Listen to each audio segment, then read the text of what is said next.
Good afternoon, everyone.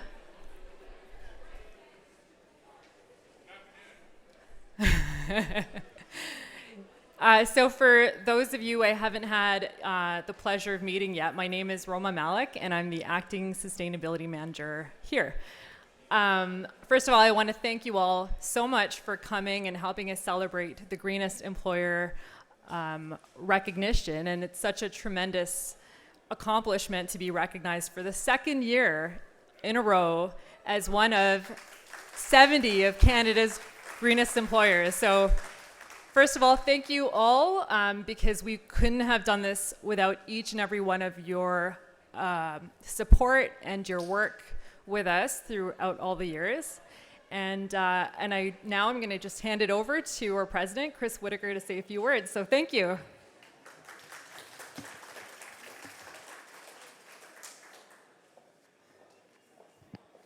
Thank you very much, Roma, and welcome everyone today. And I know it's taken a lot of effort and a lot of hard work by a lot of very dedicated people to lead us to this point where we're receiving this recognition, this distinguished recognition as one of Canada's greenest employers for 2 years in a row. That's a fabulous achievement. I also want to say I think Lindsay's here, who's currently on maternity leave, but I knew she wouldn't miss this opportunity. So Lindsay, thank you for your leadership, and I know we'll be hearing from people on the steering committee on the team later. So welcome everyone. We have students, we have folks from Lakeshore and North Campus here as well to help us celebrate. We clapping for Lakeshore? Yeah, and students. To help us celebrate. So we're tremendously proud that we're receiving this award for a second year in a row. And as I said, it takes a lot of effort. And I think one of the things that I'm extremely proud of in achieving this award is because what it says to me is that if you look at the term sustainability, it is one of Humber's 6 core values as an institution. And I'm very proud to say that when we establish our values, we have to live those values. We have to bring them to life. They're not just words on a page that we pay lip service to for government or students or our internal stakeholders, but we reflect, we spend a lot of time on our values, and we want to make sure we build them into all that we do. So this acknowledgement today and all the efforts that have gone into producing this tremendous result and receiving this award again is a testament to our commitment to our values as well. And so why are we committed to sustainability as a core value? Well, we know that it's absolutely critical to the future of our society that we integrate sustainability principles into all that we do. And if you think about what sustainability and sustainable development really is, I think the simplest and best way that I've always understood it is that sustainable development is development that meets the needs of the present without compromising the ability of future generations to meet their needs. So we're trying to get by, we're trying to address our own needs, but we don't want to compromise the ability of future generations. And as an institution of higher learning, we are providing education to the leaders of tomorrow. And so I think it's incumbent on us, it's our duty to make sure that our students are aware of these principles of sustainability and that we go further and integrate these into our curriculum. So it is our responsibility to do that as educators and to educate people in our community. And our students and the jobs that they're going into, they're going to be expected to practice these principles of sustainability in organizations that they go into as well. And we know that our students increasingly expect and demand, and I think will continue in the future, to make a decision about where they're going to school, just as they will choose their employers on the basis of the commitment to the environment and issues of sustainability. So I think it touches so many things that are important to us as an institution. So I'm tremendously proud of this achievement today. So I just wanted to spend a minute to talk about this special designation that recognizes employers that are leading the nation and creating a culture of environmental awareness in their organizations. So just to give you an idea, that in order to win this award, employers are evaluated in 4 ways. First, the unique environmental initiatives and programs they have developed, and I know we're aware of many of those. Some of them are on display today. Secondly, the extent to which employers have been successful in reducing the organization's own environmental footprint. And Humber has made great progress on that. And a number of our future initiatives, particularly around infrastructure investments, are designed to continue to reduce our environmental footprint as well. Thirdly, the degree to which employers are involved in these programs and whether they contribute any unique skills. We're certainly doing that, not only in terms of training programs internally, but actually building sustainability into our curriculum. So one of the things that we're doing as part of the STARS rating, which I'm sure someone will talk to soon, is figuring out how do we integrate principles of sustainability into our curriculum and the actual learning outcomes. For folks that are aware of the new building, which is happening just to the east of us, our Center for Technology Innovation, that is going to be another living lab for sustainability and new technologies that will continue to reduce our environmental footprint. So another example of how we're trying to show visible signs of leadership. And then fourthly, the extent to which these initiatives have become linked to the employer's public identity and whether they attract new people to the organization. So this references what I was speaking of just a minute ago in terms of student decision making, also them making decisions in the future where they want to work, but also for us to attract talented people in a competitive market, to attract talented people to come work at Humber. It will make a difference as well. So we're extremely proud of this achievement. And as I said earlier, it is no small task to do this. So I do want to acknowledge the incredible work and the leadership of our Sustainability Steering Committee that was established in the summer of 2016. The committee is a cross-institutional advisory body that provides integrative, collaborative advice to ensure Humber's commitment to sustainability is reflected in planning and decision right across the college. So in August 2013, we were the first college in Ontario and the third college in Canada to achieve a Silver Stars rating, which is from the Association for the Advancement of Sustainability in Higher Education. In 2019, so this is our goal and we're going to meet it, right? In 2019, we will be going for a gold rating, and I know with our efforts underway and this foundation that we're building on, we are going to achieve that. These commitments and programs demonstrate our changing behavior towards more sustainable learning and living, and together we are building a better tomorrow.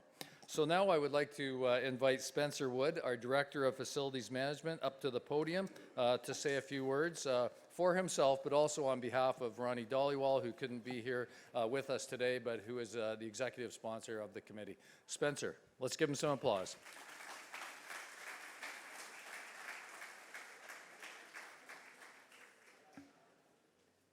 Thanks very much. Yes, I have been asked to say a few words on behalf of Ronnie. She prepared some notes, and because she's always been a very strong supporter of our sustainability efforts right from the beginning. So under the direction of the Office of Sustainability and the Sustainability Steering Committee, the college is committed to building on the following 2016 achievements. As Chris was just saying, we'll be building a new building, the Center for Technology Innovation, using funding from the Strategic Investment Fund. And also, as part of that funding, we got money for phase 1 of our Integrated Energy Master Plan to reduce energy and water use by 50% and greenhouse gas emissions by 30% by 2034. Some other projects we've been working on, we have installed 60 water bottle filling stations. You'll see them around the campus.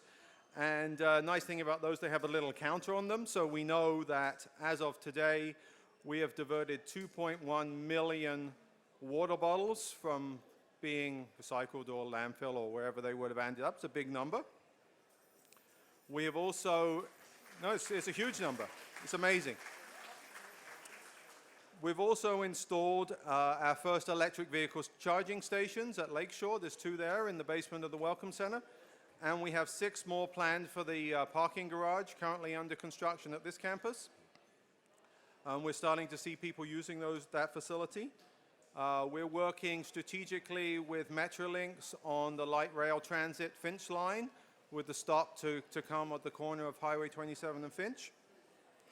Last November, we received an award from Metrolinx for Smart Commute, which is to outstanding workplaces that demonstrate innovation with a focus on measuring success and engaging employees in choosing other ways to travel to the college.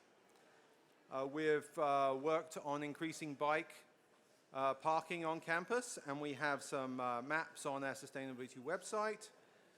And at Lakeshore, we recently finished construction of 3 new buildings, all of which were designed to at least LEED Silver standards. I think that the Athletic Center at least is going to get to LEED Gold, so that's some good news there too. So these and other initiatives, we will continue to develop them and attract more students and people to Humber.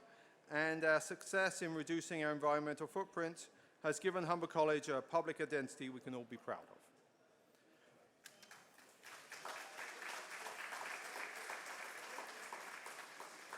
And now I'm going to pass it over to Gina, who's going to say a few words.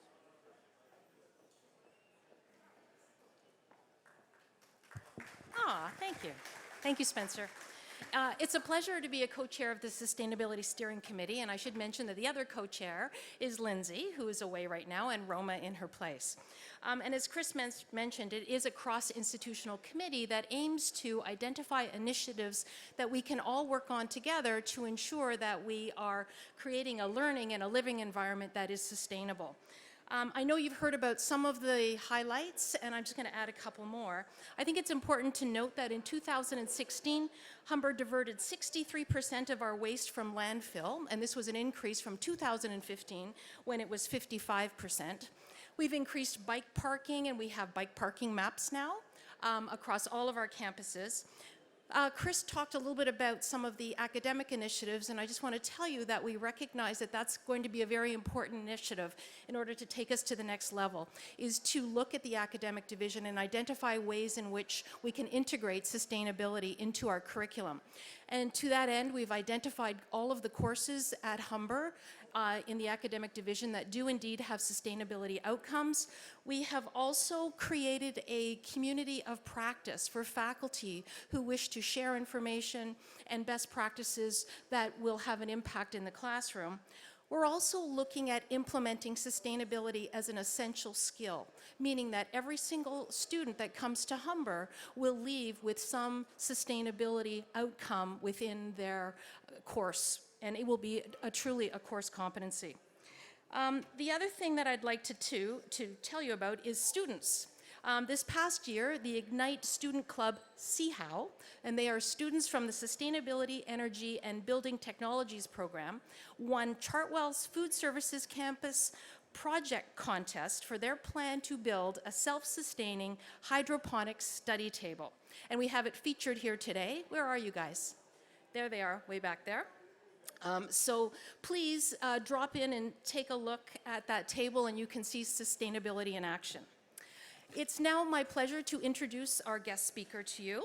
And our guest speaker is James Nolan. He is the director of the Global Air Issues section at the Ministry of the Environment and Climate Change. This section was responsible for the development of Ontario's climate change strategy in 2015 and the Climate Change Action Plan released in the spring of 2016. James and his team are now working to coordinate implementation of the action plan across 18 provincial ministries. Before joining the Ministry of the Environment and Climate, he worked at the Ministries of Natural Resources and Forestry, Municipal Affairs, on policies related to water management, renewable energy, and land use planning. And now the best part of his bio. James graduated from Humber's Public Administration Graduate Certificate Program in 2014. Please join me in welcoming James.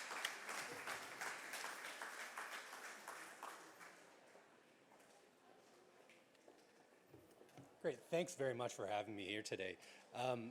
So first I'd like to congratulate Humber College on the success that you've achieved in being named one of Canada's greenest employers. I'd also like to offer the regrets from my Deputy Minister, Paul Evans, who was unable to attend today.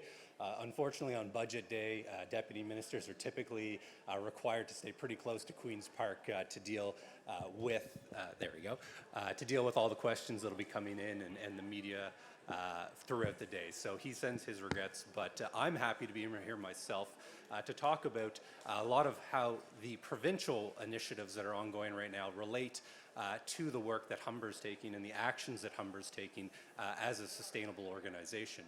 But before I did that, I did want to recognize that I wouldn't be where I am today in terms of my career in the public sector without my experience at Humber. So back in 2003, I was a recent graduate from Mount Allison University in the East Coast without a job, without any job prospects, and I came across the Humber Public Administration program, postgraduate program, and I was looking to see, what were some opportunities that could help me to advance my career, my interest in political science, and my interest in the public sector. And I applied to Humber and arrived in Toronto in September of 2003 and started the program. And that program was really the key to getting into the career that I have today. It gave me the tools that enabled me to get my first job in the public sector with the Ministry of Municipal Affairs and Housing, and also the tools that enable me to continue to advance in the public sector. And it also has given me the tools that enable me to support my own growth in terms of sustainable development and green and environmental initiatives. And over the last 13 years, I've had the opportunity to work on developing the green belt around the Greater Toronto area to protect land. I've led the development of legislation to protect Ontario's far north. I've led the development of policies and initiatives to put in place the Green Energy Act, and that has led to the coal closure, and now Ontario is one of the leaders in renewable energy. And I've had opportunities to also look at protection of our Great Lakes, working with partners across jurisdictions in Canada and the US to do that. And I think really without Humber and the experience that I got here as a student, I wouldn't be able to have got to where I am today. So very much a thank you from me, and I'm happy to be here not only from the Ministry of the Environment, but from a personal level, from what Humber has given to me and what has helped me to achieve. So from that perspective, moving on to kind of putting the work of Humber and the actions that you've taken into context in terms of the provincial ministry and the work that we're doing, I thought I'd focus on three areas. Primarily on climate change, because that's what I do most of the time. But really, one of the main things that actions you've done is about reducing waste. And waste reduction is a key initiative for the province of Ontario and the Ministry of the Environment and Climate Change. Last year, we introduced and passed the Waste-Free Ontario Act with the idea that Ontario would soon move to being a waste-free jurisdiction. The waste that we create, the need to recycle, reuse material is critical. That's both from an environmental standpoint as well as an economic standpoint. The chemicals, the emissions that are created from producing goods have an impact both on local air quality as well as on greenhouse gas emissions, and there's a real strong need to take action to reduce those emissions, to reduce that waste, and to reuse and to look to a circular economy and move towards a circular economy where we're using more of the waste that we have created over and over, and to reduce the need to put into landfills. And a lot of the actions that Humber has taken really are supporting those ideals and those objectives of the Waste-Free Ontario Act, and that's something that I think is very important and really points again to the sustainability commitment of Humber and the actions that you're taking and the actions that led to you being named one of Canada's greenest employers. The other areas around water and water quality and water quantity and the reduction and the reuse of water, and that also is an important area, and I think critical in terms of our ecosystems and the protection of our ecosystems.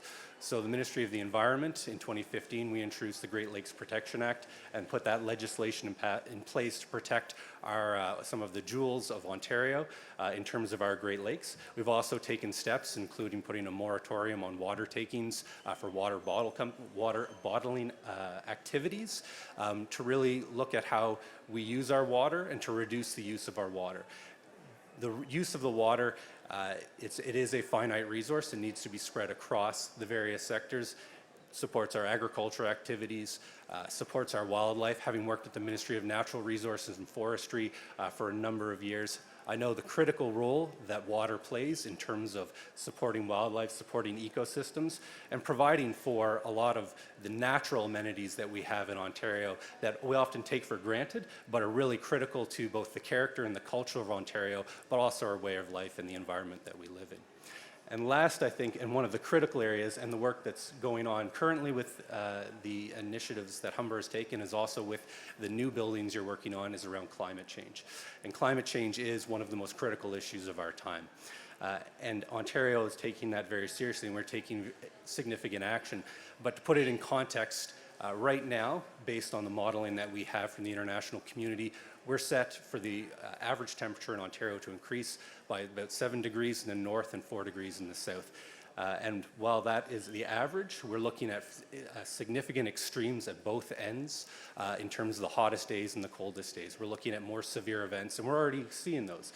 We saw those in Toronto in 2013 with the significant precipitation and rainfall that we saw in a very short amount of time that led to significant flooding, significant damage to homes and businesses. We're seeing that in the north. We're seeing shorter days where ice roads are open. We're able to move goods up to our far north communities to provide them with the material and the resources they need to survive. We're seeing that in terms of our natural environment. We're seeing longer and more severe fire seasons. We're seeing impacts on our wetlands and our natural resources that are putting significant stresses on our environment and the animals that make up the natural environment that we're here to help and to protect. So there's a real significant issue to deal with, but Ontario and organizations like Humber and businesses and households, there's a real opportunity to take a key role in that as a global citizen. So even though climate change may seem like a global issue, and we only have a very small % of what the actual emissions that are created in the world, it's up to us as a global citizen to take those actions, to demonstrate that leadership, and to do whatever we can do to reduce emissions. So through our actions in Ontario, we've put in place a cap and trade program, and we've also put in place a climate change action plan, which identifies over 90 actions that the province will be taking, working with organizations, including organizations like Humber and other colleges to reduce emissions. And specific to some of the work that I think that will really support and enable Humber to continue to take action in this area, we're working very closely with the Ministry of Advanced Education and Skills Development, as well as Colleges Ontario, to develop a funding program that will support colleges that want to take actions to reduce their emissions, both from their existing buildings and from new buildings. So to move towards net zero buildings, to really look at net positive in terms of potential for emissions, putting in new technology, looking at renewables, and the government is really looking at a strong program to support that and to really push for additional actions. We're also working at increased skills development. I think this will be a key area and a key opportunity for the people and for students in the province to take advantage of the new economy and the transition to that low carbon economy, be that through innovation, be that through research, be that through the application of technologies. Through the Green Energy Act, we did see an increase in through those initiatives in training opportunities, and now there's a number of people who have been trained in colleges around the province who are now servicing wind turbines, servicing solar farms, and are really contributing to that green economy. And we hope through our climate change action plan we're able to continue to support that, continue to develop those opportunities for our students, and really provide those new opportunities in new employment opportunities. And I think it's institutions like Humber that provide that leadership, both by what they're doing and by the courses and the curriculum that they provide. So again, I'm very happy that you invited me to be here today, both from a ministry perspective as well as a personal perspective. And I'd like to applaud you all for your work to put in place these actions that enabled you to be named one of Canada's greenest employers. Thank you.